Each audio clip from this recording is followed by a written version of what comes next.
Owner Abbas Hussain here from SecondsOut, here with Sonny Edwards. Sonny, your brother, just fought after 13 months at bantamweight with a victory over Kyle Williams. Just give me your assessment on that one. I mean, I thought when he was boxing clear, winning clear. I mean, I weren't surprised at 99-91. I think there was a couple of close rounds, but if you really dissect it, a lot of the work Kyle was doing, it's kind of wrestling. They weren't clear shots. A lot of the body shots his corner was going mad over, they weren't landing. They were hitting arms. Don't get me wrong, he had success. Of course he had success. He's a decent lad, Kyle.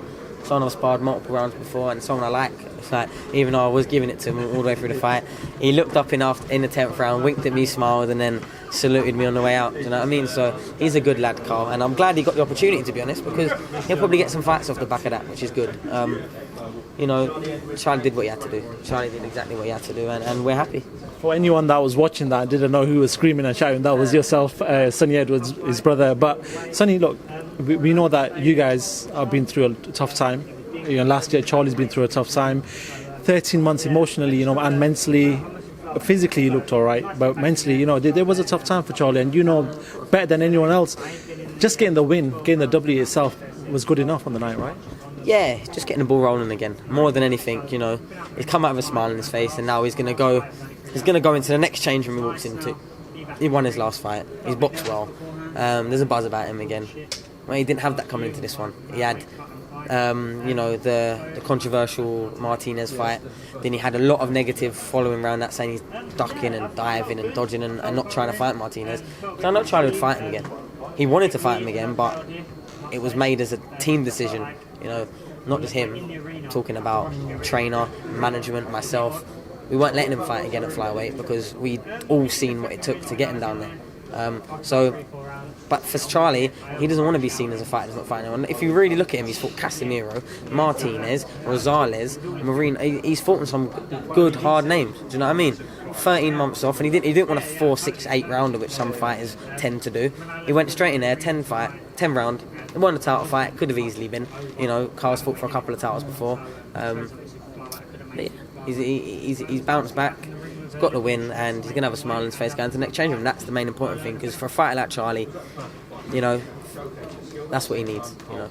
You know, one thing I did notice though, Kyle looked a lot bigger than him. You know, Charlie's moved up to bantamweight, but looking at sort of the difference in size, do you feel like maybe the best sort of weight for him is super flyweight? Yeah, of course, but it's opportunities. It's, of course. But Charlie said that. This is bantamweight debut, yes, but he's not been openly saying I want to go for a world title bantamweight. He's never said that, not once.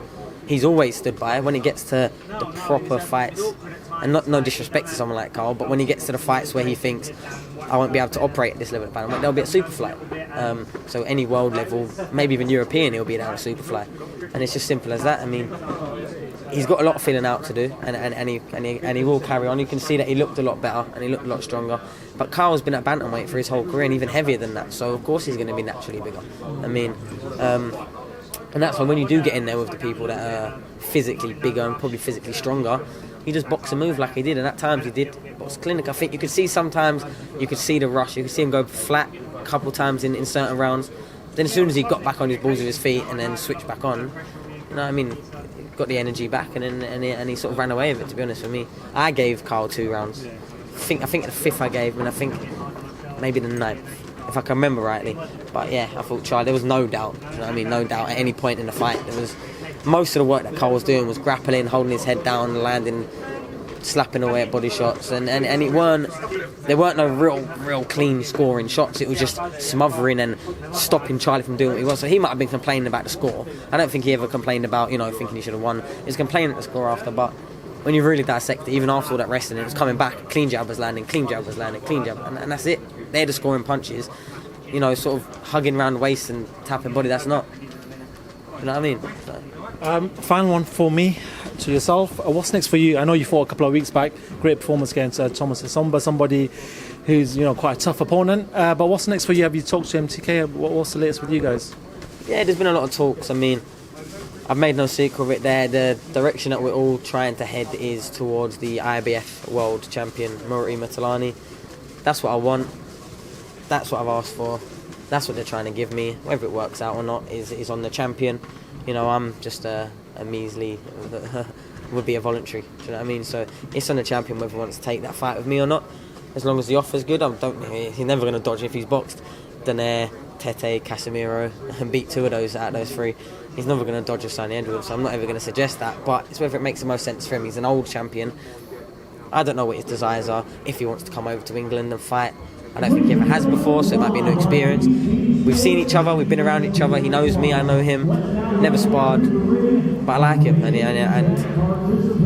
if I was to win my first world title against someone like him, then I'd be buzzing with that. Sonny, congratulations to yourself and your brother on his win tonight, and hopefully we'll speak to you very soon. Top man, Sonny Edwards, thank you very much.